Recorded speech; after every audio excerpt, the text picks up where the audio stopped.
Inuunti-unti nila kami pinapatay. Pati mga pangarap ng mga anak namin, nawawalan, pinapatay na rin. Sa ngayon po, marami na po tumigil. Kasi ang reklamo nila, talaga nawawala na sila ng kita, wala, napupunta na lang sa krudo. Pati mga pangano nila sa boundary, hindi na rin sila nakakaulog. Kaya mas minabuti na nilang tumigil sa pasada. Ngayong halos 20 na po, mahigit 20 po yung maradagdag dun sa presyo ng gasolina, petrolyo. Sir, ano po ba yung magiging epekto nyo? Tingin nyo, mas marami pa pong titigil, mamasada, ano na pong mangyayari? Mas lalo talaga maraming titigil na dyan.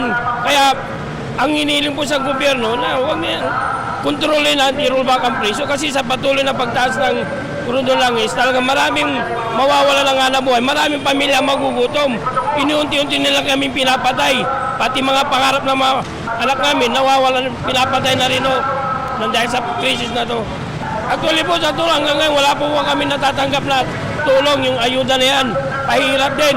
Kasi pagdating din, yung sinasabi nila sa sa actual naman, hindi naman gano'n. Hahanapan ka pa ng ORCR.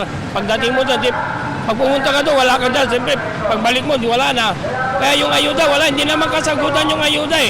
Ang kasagutan po, ang solusyon talaga yan, yung i-rollback po ang presyo ng langis. Doon po ang iniling po namin sa gobyerno. Sa ngayon kasi, kaya lang kami nandito para mag-newspaper, para ipalating manawagan sa gobyerno na i-rollback talaga yung, kasi nahirapan na po kami. Bilang ako, single parent, hindi ko naman para yung anak ko ngayon eh. Paano kung mapapatapos ngayon? Ano po yung mga ginagawa niyo pong paraan para po mabuhay po sa pangaraw? Siyempre ang ginagawa namin, kanyang higpit ng sinturon. Magbabawas na ng pagkain, imbis na mag-amusal ka, kape ka na lang. Sa merienda, hindi ka nilang may merienda. Habang habulin mo na rin ang biyahe. Kaya yun, kasi kung pahinto-hinto ka na, makawawa rin, wala ka rin may uwi.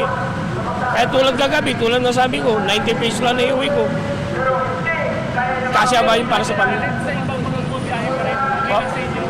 Eh, kung yan, naiintindihan naman natin sila eh, kasi parehas naman kami, may pangangailangan din po sila. Kaya hindi man natin sila pwedeng pagbawalan.